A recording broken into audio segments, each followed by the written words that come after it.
Hola, buenas tardes a todos y a todas. Bienvenidos al segundo apartado de la unidad 7, en la cual estamos viendo el Renacimiento y la Reforma. En este segundo apartado vamos a hablar del 400, una etapa del Renacimiento que podemos situar entre el gótico y el pleno Renacimiento. Es una etapa en la cual se va a desarrollar en el siglo XV y principalmente en la ciudad de Florencia. ¿Vale? En estas formas artísticas, ¿vale? Es decir, nos vamos a centrar en la arquitectura, en la escultura y la pintura. Y vamos a desarrollar sus características principales, así como los principales exponentes, ¿de acuerdo? Bien, sin más, empezamos con el primero de los artes, en este caso la arquitectura, que, bueno, se va a caracterizar por el diseño de edificios religiosos y civiles. Ya hablamos de esto en el gótico, hablamos de, bueno, que en este momento se desarrollaban estas iglesias, esas catedráticas, con esos pináculos, con esas formas apuntadas, con esos arcos ojivales. Y bueno, también hablamos de una serie de edificios civiles, como por ejemplo las lonjas, los ayuntamientos, etcétera. Bueno, pues en esta etapa de transición, en el 400, siglo XV, en Florencia, se van a seguir construyendo estos edificios de carácter religioso y civil. Estos edificios, a diferencia del gótico, se van a adaptar a la medida del ser humano.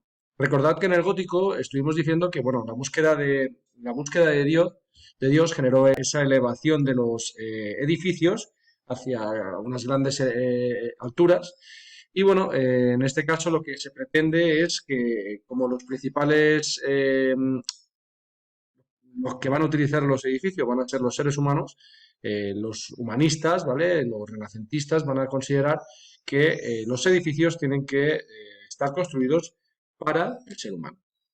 Por lo tanto, también se va a buscar esa medida más sencilla y se va a buscar también en el plano estético que los edificios sean, como podéis ver, simétricos, los dos lados iguales y que todos los elementos tengan una proporcionalidad. ¿De acuerdo?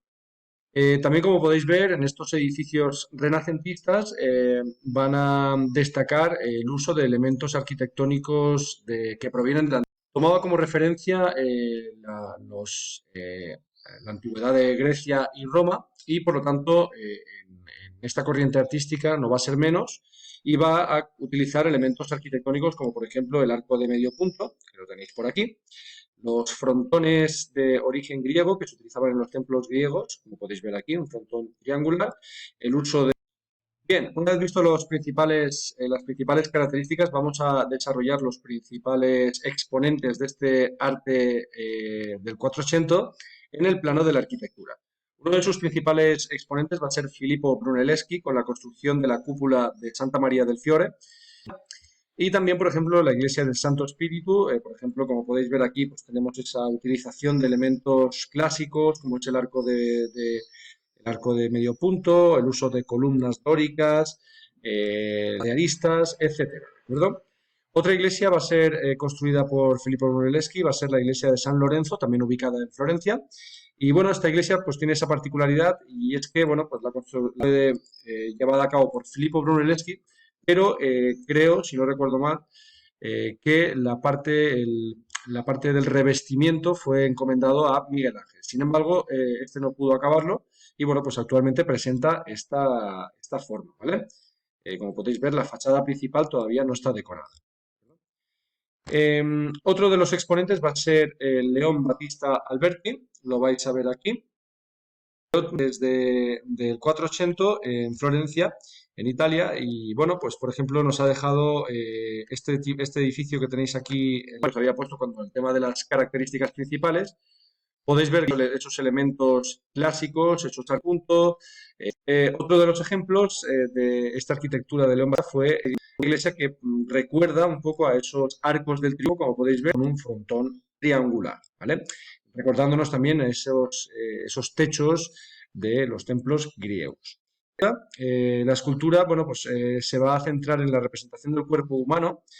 Eh, a diferencia del gótico, que vimos que las esculturas todavía estaban integradas en la arquitectura, formaban parte de la arquitectura, o bien de un retablo, formaban parte del edificio. En esta etapa artística vamos a ver que la escultura va a ganar mucha independencia. ¿vale? Se va a dar mucha importancia a las proporciones y a la búsqueda de la belleza constante, ¿vale? Y por lo tanto, para eso, para intentar buscar esa belleza, los escultores van a realizar verdaderos estudios anatómicos con el objetivo, como hemos dicho, de representar de la manera más fidedigna el cuerpo humano, ¿vale? Las principales esculturas que vamos a ver van a ser esculturas ecuestres de personas importantes, de generales, militares, políticos y también, bueno, pues habrán retratos, ¿vale? Como este que tenemos aquí. Vamos a ver los principales exponentes. En primer lugar, me voy a centrar en Lorenzo bueno, fue el encargado de esculpir, que veis los relieves, están representando escenas de la Biblia, ¿de acuerdo? Otro exponente va a ser Donatello. Donatello, bueno, pues va a realizar una serie, aquí lo podéis ver, ¿vale? Bueno, pues aquí esto es un gran cambio, ¿vale? Estamos viendo una representación al natural de una figura humana, lo cual era muy poco corriente, sobre todo en época gótica, donde prevalecían las representaciones religiosas. Bueno, pues aquí vamos viendo que con esa corriente humanística, bueno, pues los escultores y en la búsqueda de esa belleza, no se cortan un pelo y, como podéis ver, bueno, pues se representan la figura humana al natural, ¿vale? Aquí vemos a un ser bíblico, al rey David, que ha vencido a Goliat. Y bueno, pues como podéis ver, esos estudios anatómicos, como os decía, ¿vale? La búsqueda de la belleza, también la sensación de movimiento, como podéis ver, la cadera un poco adelantada, con ese pie también así un poco arqueado, da sensación de gracilidad de movimiento, ¿vale? Otro exponentes es la escultura de San Jorge, que bueno, esta es una especie de representación de esa transición que os comentaba entre el gótico y el pleno renacimiento. Bien, una vez llegado, vamos a desarrollar una serie de características, como por ejemplo la perspectiva lineal. En el gótico ya empezamos a ver una serie de pinturas en los cuales había un paisaje por detrás, se buscaba sensación de profundidad, pero bueno, digamos que la evolución definitiva, la búsqueda de esa sensación de profundidad se va a desarrollar de manera más plena en el Renacimiento, ¿vale? Os he puesto este cuadro un poquito representando esa técnica, ¿no? ¿Qué es esa técnica? Bueno, pues aquí podéis ver una técnica que representa, bueno, esta es una pintura que está representando la entrega de las llaves del paraíso a San Pedro, ¿vale? Y bueno, como podéis ver, aquí hay unas líneas superpuestas a la pintura que confluyen todas ellas en una puerta que hay al fondo. Y bueno, es decir, todas las líneas confluyen en este lugar para establecer esa profundidad, ¿no? A partir de ahí, con una serie de líneas, podemos ver que los personajes que están en un segundo plano se representan más alejados, se representan con un tamaño menor, y esto da sensación de profundidad, ¿vale? Así también con los edificios, etcétera. Otra de las técnicas que vamos a ver es la utilización de luces y sombras de diferentes tonalidades. Nos va a proporcionar bueno, pues esta sensación de volumen y de contraste utilizando esas intensidades, esas diferentes intensidades.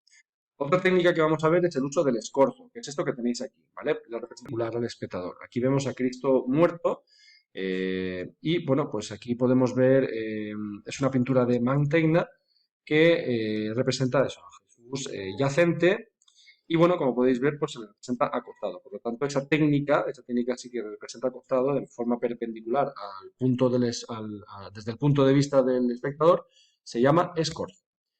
La mayoría de las escenas que vamos a ver en pintura del 480 van a ser escenas religiosas, pero a las cuales se les va a dar un tratamiento mucho más humano. De hecho, bueno, esa escena era muy poco común en el gótico y mucho menos en el románico. A Jesús siempre se le representaba, bueno, sentado, como, bueno, pues una figura eh, sentada en un trono, etcétera, ¿vale? Una especie de Jesús triunfante, ¿vale? Pero aquí se le va a dar un tratamiento más humano a la figura de Jesús. También se van a introducir temas mitológicos y retratos, así como paisajes. Los principales exponentes de la pintura del 480 van a ser los siguientes. Bueno, en primer lugar tenemos pinturas muy famosas, en este caso, bueno, pues la Trinidad, que la tenéis aquí. Fijaos en... Y bueno, otras obras como por ejemplo la expulsión de paraíso de Adán y Eva y también esta pintura que representa el tributo. ¿De Seguimos con otro exponente del 480, en este caso Mantegna, con sus bueno, diferentes pinturas, diferentes paisajes y con la técnica del escorzo y también la pintura de San Sebastián. Fijaos también en esa utilización del claroscuro, ¿vale? Esa diferente utilización de los pigmentos, de las diferentes intensidades, va a proporcionar volumen a la figura que se quiere representar. Bien, para finalizar, simplemente quería hablaros, en este caso tenemos aquí a la derecha el nacimiento de Venus, como podéis ver, un tema mitológico en el cual se representa a la diosa Afrodita, la diosa Venus, en ese momento de su nacimiento, de su creación, así como también se representan a diferentes deidades romanas, en este caso podemos ver representado aquí a Mercurio, aquí a Venus, Flora, Cloris, Céfiro, las tres gracias, Cupido, ¿vale? Como podemos ver, están todos en un entorno jardinado. Y bueno, pues podemos ver también esa sensación del claro oscuro, esa leve perspectiva, aquí por ejemplo lo podemos notar más, ¿vale? Podemos notar todos esos elementos que hemos nombrado anteriormente que caracterizaban a la pintura del 480. Bueno, os he dejado unos cuantos ejemplos de los principales exponentes de la arquitectura, de la escultura y de la pintura del 480. Y bueno, nos vemos en el próximo vídeo en el cual hablaremos del 580. Un saludo.